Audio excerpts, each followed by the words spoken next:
host Hal Shurtleff. The show is heard on WBCQ The Planet every Monday and Thursday evenings at 7:30 p.m. Eastern Standard Time. Broadcast out of Monticello, Maine, and heard all over the world. You can also listen to the broadcast on our Podomatic page. Just go to podomatic.com and punch in Camp Constitution, where you'll hear most of our shows. And also on YouTube. Again, we try to make it easy for folks. Just go to YouTube and put in Camp Constitution, and up pops our channel, and please subscribe to it.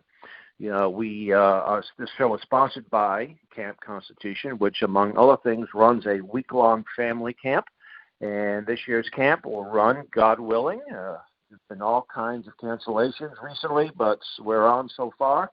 We haven't had word from the the camp that hosts us at this point. Anyway, July 19th to the 24th, it's at beautiful Plainfield, New Hampshire, at the Singing Hills Christian Camp and Retreat Center. And one of our guest instructors is also online. How you doing, Rev? I'm blessed. This is my brother from another mother on the line. How you doing? Well, before we want to get into talk about what everyone's been talking about, the coronavirus and really the big government overreach, I want to pay tribute to a late friend of ours by the name of Dr. Mildred Jefferson.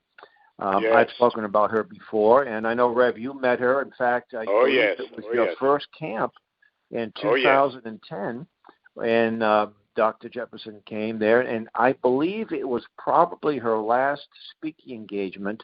I can't be certain because she passed away October 15th of that same year, 2010. And she was born on April 6th, Monday.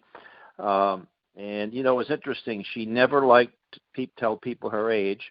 And you never really realize how old. I mean, I didn't. It was the time at camp I knew she didn't look well. I said, she looks like she's aged because she was a beautiful woman inside and out, but she was born in 1926, April 6th, and died October 15th of 2010. And she was a remarkable woman. She was the first black woman to graduate from Harvard Medical School. And she told me that she didn't go to medical school to be the first black woman to graduate from it. She said she did it. Right. She wanted to practice medicine. And she's known in some circles, especially as a pioneer in the pro-life movement. And so it says here that, this is a quote from hers, "I became a physician in order to help save lives. I am at once a physician, a citizen, and a woman. And I am not willing to stand aside and allow the concept of expendable human lives to turn this great land of ours into just another exclusive reservation where only the perfect, the privileged, and the planned have the right to live." So that's one of her great quotes. And she was very active in the Right to Life movement. Again, as I said, she was a pioneer in the Right to Life movement, and from right in the wake of Roe versus Wade. Now, she was born in Texas. In fact, her hometown just put up a bust of her about 2 years ago. It was interesting, too, because I've been in touch with some of the folks down there. I think it was a distant cousin of hers and a few other folks, and they knew nothing about her. And wow. They were very delighted. Yeah, they were very delighted, you know, that I got in touch with them. I wanted to come down for the ceremony, but I wasn't able to do that. But if you go to our YouTube channel, I posted the ceremony on our channel. It was very, very moving program. And she was a true patriot. She was active, obviously, in the pro-life movement, but other organizations. And I was privileged to be one of her drivers, Rev. She didn't like to drive, and she didn't like to fly. I don't think she had a driver's license. She was a gifted surgeon, but she couldn't get behind the wheel of a car. So she would have people. Yeah, she would have people just drive. Now, I didn't drive her a whole lot. You know, I was busy doing a lot of other things. So when there were two memorial services for her, one of them was at the Harvard Chapel, where she attended Harvard University. And that's where her papers are housed as well, her papers and so forth. And, Rev, when you move up here, we're going to take a visit to the library there and get some good research on it. Yeah, and right. she, so she knew President Reagan, and there are many people believe that it was Dr. Jefferson and Phyllis Schlafly that played a major role in changing his position on the subject and changing the Republican Party's position, because it had been very pro-abortion with guys like Richard Nixon and Gerald Ford and the Rockefeller influence, very, very pro-abortion. But it changed, and I think, no doubt, the pro-life support has made a big difference, even if most of the Republican presidents are nominally pro-life or just give the pro-life movement lip service. But anyway, the last time I was in touch with her, we had an event at the State House. It was Constitution Day, September 2010. And I was supposed to pick her up in nearby Cambridge. Used to be a little deli there in Central Square where everybody would pick her up. And I called. She might have called me. I don't remember if I called her. She called me, and she said, "I just can't make it. I'm not feeling well. I'll be there in spirit," because she never ever canceled an event. And on the 22 plus years I worked with her, she was also a friend of Larry McDonald, the congressman whose plane was shot down by the Soviets in 1983, and she was part of his Western goal. So she was very well connected to people and just a delightful person. She even used to laugh at my jokes. And this is a funny story. She told me that one of the organizations that makes books on tape available, it's a nonprofit group. I don't know which one it is. There's probably several. They asked her if she would do some readings, and she said she'd be happy to. And then they came back to her. They said, "You don't sound black enough." Whatever that's supposed to mean. Yeah, right. She had a very beautiful voice. It was a woman who had a lot of intelligence. But I don't know, the white, I call them these white liberals, condescending liberals. You see, that was right. You don't imagine someone saying you don't sound. So, hey, Hal, you don't sound black enough, white enough. Well, how am I supposed to sound? Right. So now, I think Dr. Jefferson will become more of a household name because there is a movie coming out entitled Roe versus Wade. That's the infamous decision that Supreme Court ruled, I think, illegally against a state's laws on abortions. But her character is depicted in the movie, and the actress that's depicting her is Stacey Dash. I actually had a chance to meet her briefly. A very, very attractive lady. But Dr. Jefferson was dark-skinned, and Stacey's very light, kind of a light-skinned lady. So I'm looking forward to it. And so, Rev, I know you met her at camp. You and your wife met her, and I know that. The sad thing, I went to two memorial services. Her funeral was actually in Texas, but there was only like one or two black people there. And I'm thinking, here is this incredible role model for all women, by the way, not just black women. And she was a guest at my house over the years. She, my children knew her growing up. She was just a delightful person to be around. And Sam Blumenfeld, who was also a friend of Dr. Jefferson's, told me that she was the most intelligent person he ever met. Now, he knew a lot of smart people. So that's saying quite a bit. That's saying quite a bit. So I was, well, Rev, let's get into, by the way, you can go to our YouTube channel and you could find Dr. Jefferson's presentation, probably her last presentation that she gave. She gave an address to our to our camp. It was only about 10 minutes long. It was basically dealing with Obamacare and socialized medicine and why it was a very bad idea. So Rev, I was at the Lane House today, getting it ready for you and your wife. So I'm really excited about you coming up from New Jersey to Boston or the Boston area to work with me.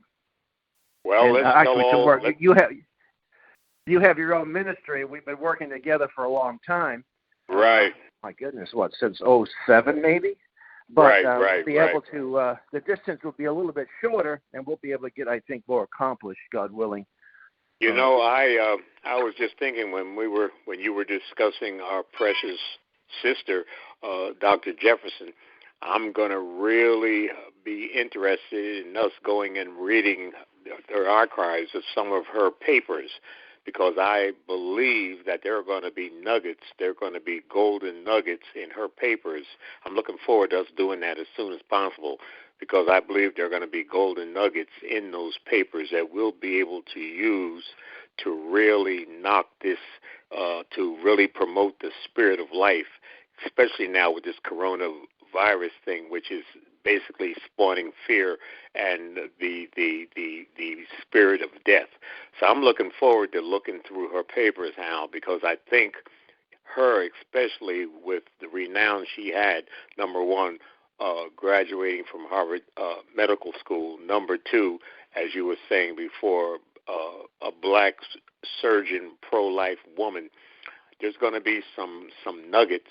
There are going to be some golden nuggets in her writings that we're going to be able to use not only in messages and lecturing at the Lane Center, but also as you and I go out on the road.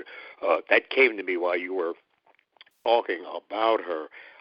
With this whole COVID-19 thing, we're dealing with two basic issues here. You and I talked about this, I believe, yesterday, and that is the difference between the sanctity of life on one hand versus the spirit of death on the other. And I believe Dr. Jefferson's papers, we're going to be able to extrapolate and pull things out of her papers that are going to really be golden nuggets that we'll be able to use when you and I take a lot of that material out on the road.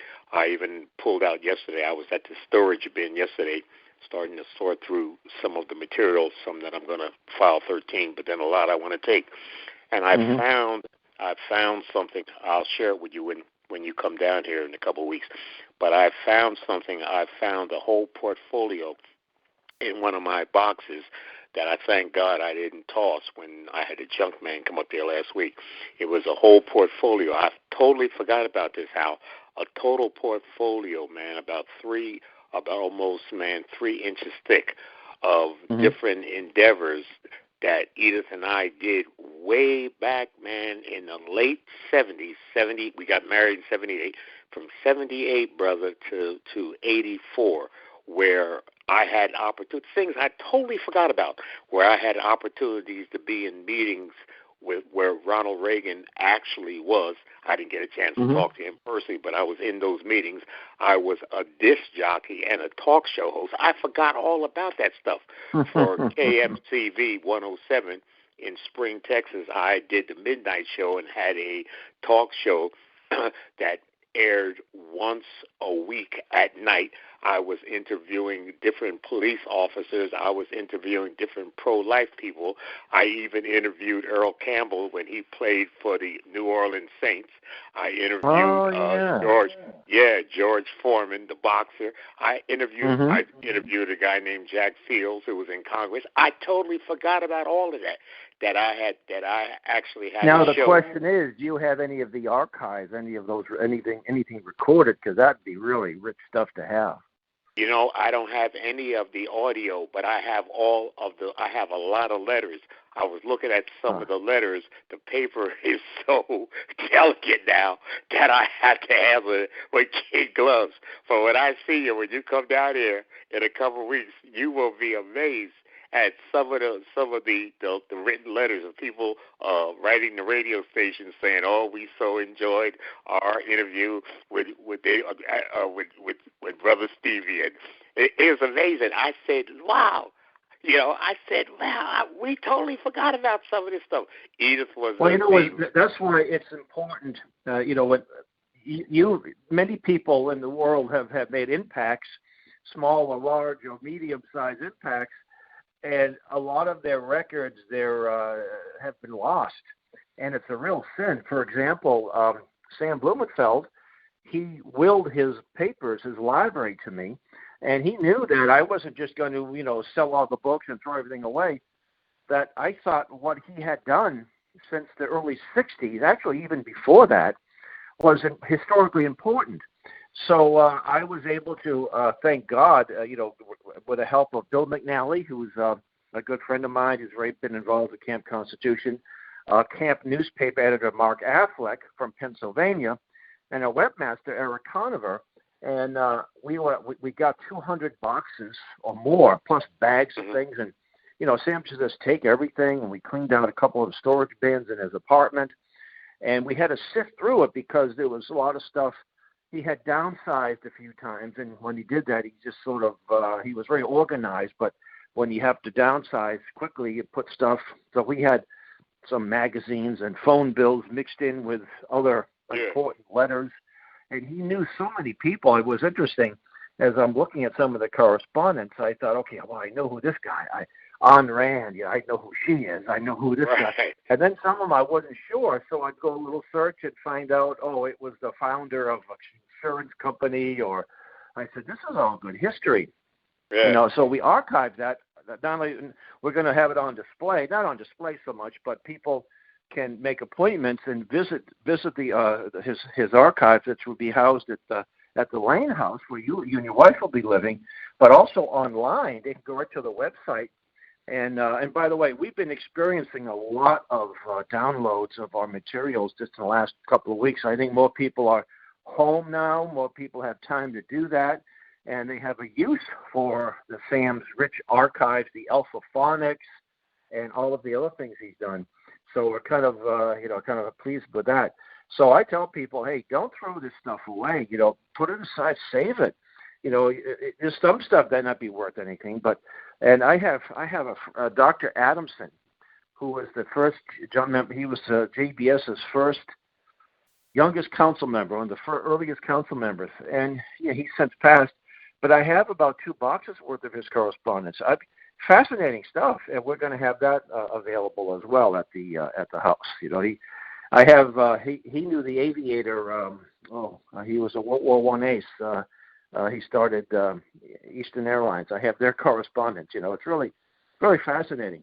So and that's good. I'm sitting here kind of looking at some of the material that I'm going to share with you when I see you. I have all these pictures, black and white pictures of me sitting as a control board. I have pictures of me doing a show with the headphones on, talking to the mic. I have an article I'm looking at the Montgomery County Daily Courier, Conroe, Texas, Wednesday, February 13th, 1980. Picture of me talking with a bunch of young teenagers in the radio station, and it says, the article says, "The Kids from Kids to Air." Writers of the Daily Courier's "The Kids from Kids" column, which appears on the editorial page every Thursday, will be featured on the KMCV FM radio talk show Community Forum Thursday at 1:30 and 11:30 p.m. Show host Steve Kraft will talk with the young writers about their column and about the problems facing preteens of today. As disc jockey Kevin Allen seated broadcast, Kraft shows the ropes to Courier writers left to right, and then the kids' names. I'm looking at this stuff. I'm saying, wow. I says, wouldn't it be, Lord? I says, you brought all this stuff back to my remembrance, and I totally forgot about it. I said, just imagine, Lord, in a major market like Boston, if I was able to get a talk show in Boston on some of these issues that we're facing with, me and Hallie have a talk show on a major... Well, wait a minute now. We're on WBCQ. We're all over the world, brother. This is a good station here. But you're right. We would be good if we got another market at Boston. That'd be great. And hopefully the doors will be open to us. But, one of the... this virus that we're dealing with that shut down most of the economy and has killed a lot of people, unfortunately. But what I'm seeing, and I think you see it too in New Jersey, is the power grab that the left. First off, the left is trying to blame everything on Donald Trump. When first off, the virus came from a communist country. The communists could have dealt with it earlier. They denied it. There was a whistleblower that said, "Hey, something's wrong here." Back in October, and they forced them to recant. How they torture people, and they forced them to recant. And then he since died from the disease. And then, of course, it spread pretty quickly. It spread like wildfire. And I guess January. I think there was a few cases in January in the United States, at least a few known cases. And Donald Trump, I guess it was 10 days after the first case, said, okay, no more flights to China for a while. And all of these leftists, the same ones are saying that, we knew about it way back then, and no one knew, wouldn't do anything about it. They were calling him a racist. our lefty mayor, our lefty pro-Muslim mayor, Marty Walsh, in Boston, goes to Chinatown in a restaurant and says, don't be afraid. It's racism not to go to Chinatown. Well, wait a minute now. There might be some people who don't like Chinese people. I said, but if there's a communicable disease that you're not addressing, maybe it's wise not all of a sudden they're hysterical.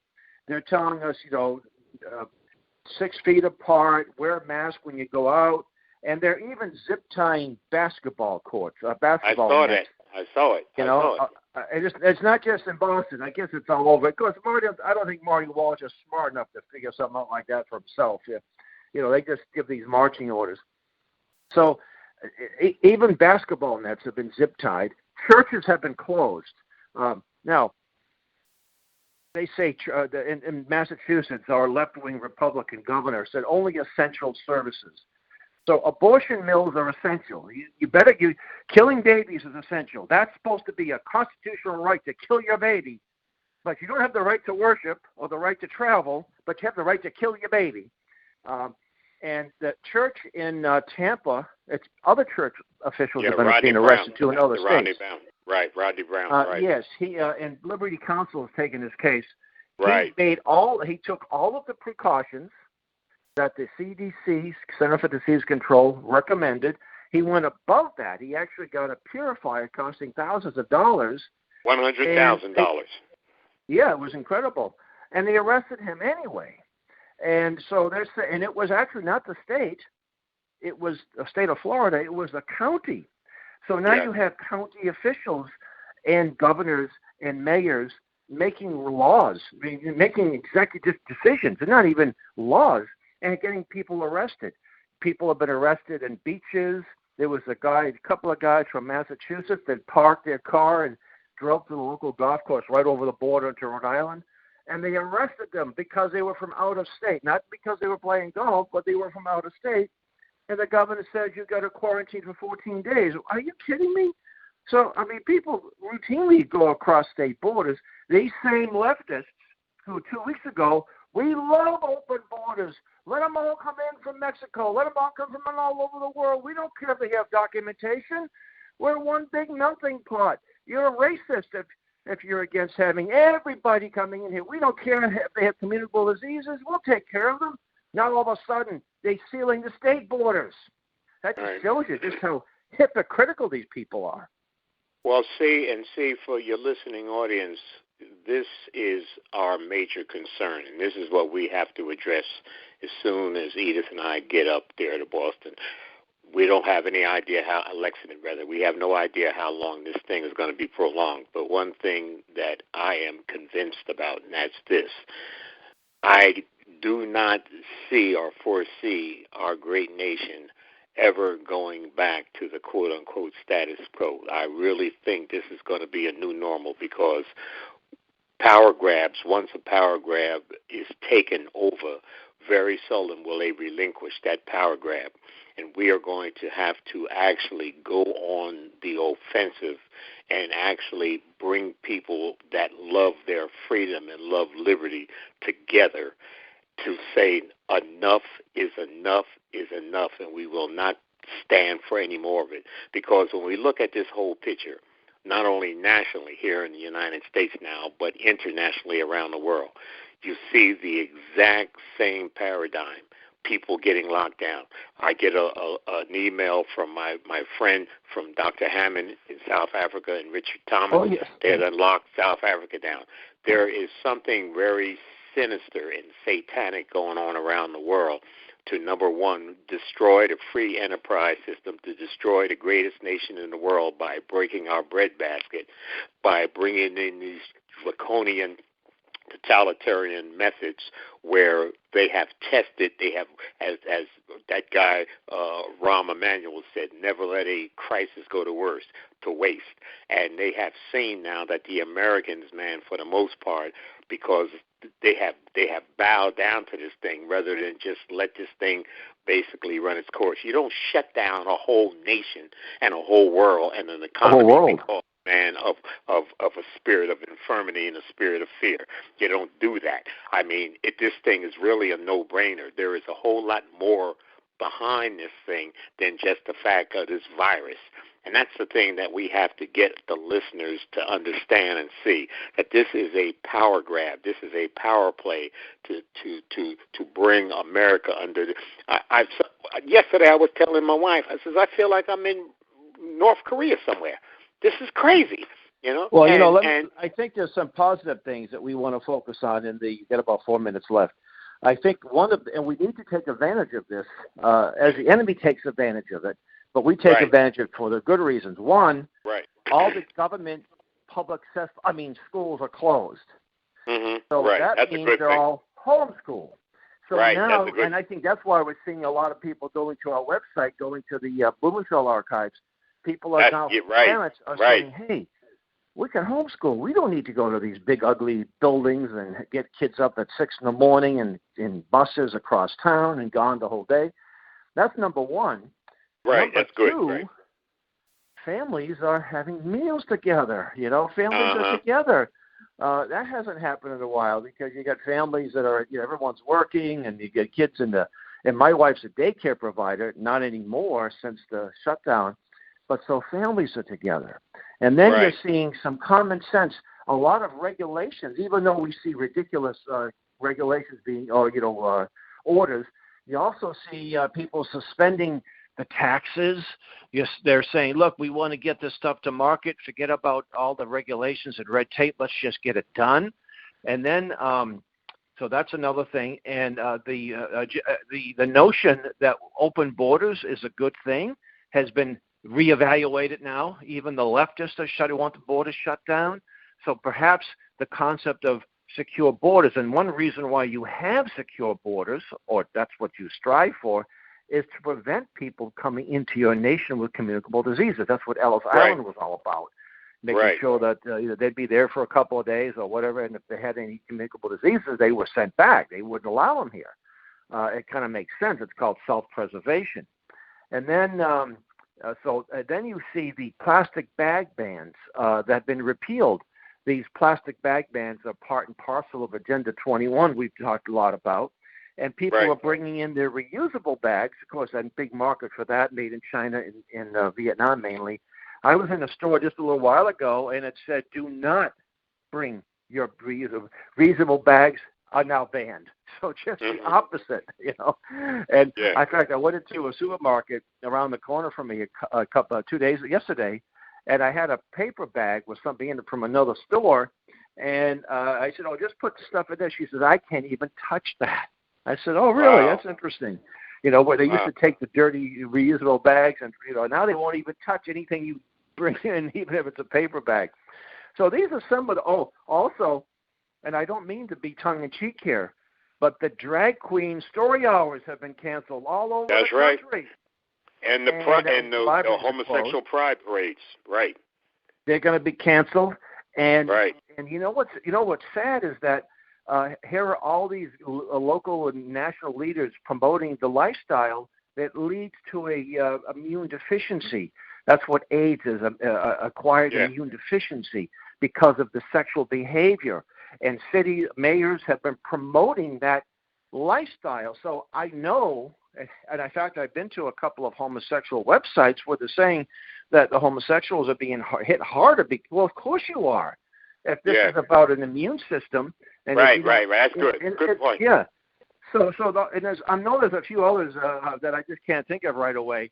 So we have to look at that, look at the bigger picture. And yes, right now a lot of people are bending and bowing to Big Brother, but at some point they're going to say enough's enough. In fact, a policeman, he's a fellow patriot, and he said he told his boss, he said, I am not going to arrest people on the street. I am not going to obey any I'm not going to enforce unconstitutional orders. I'm just letting you know. He said there's going to be massive civil disobedience at some point. Where people I need to get a haircut. I need to go. My wife needs to get her nails done. And they say only essential businesses. Well, I tell you something. If I invested my life in my little shop or my bookstore or my nail boutique or my antique shop, that's essential to me. Essential to whom? Who makes that determination? Where abortions are essential, the liquor stores are essential, the pot shops are essential. but Joe's Barbershop isn't essential, you know? Yeah, come on. So we need to take advantage of this, Rev. And oh, yeah. And I'd like to think, we're almost out of time here. I'd like to think that in the wake of this, some positive things will come out of it. And why don't you give the closing comments here? We got about half a minute. Yes, I totally concur on what you just said, my brother, that we can look at this thing from both sides and eat the meat and spit out the bones. But the main thing I would say to our listening audience is this. We must be aware. We must remember what the Apostle Paul told us, to not be ignorant of Satan's devices.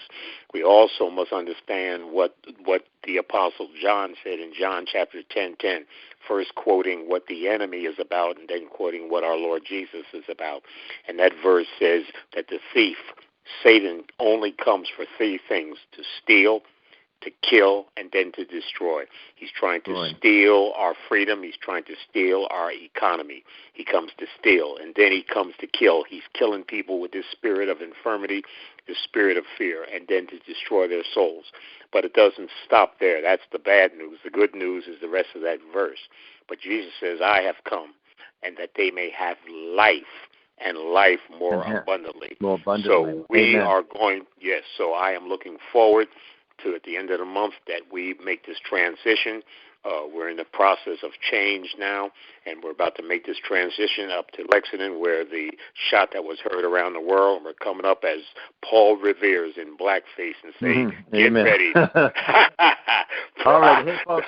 All right, being a guest. You've been listening to Camp Constitution Radio on WBCQ The Planet. And until next week, may God protect you and may he bless you.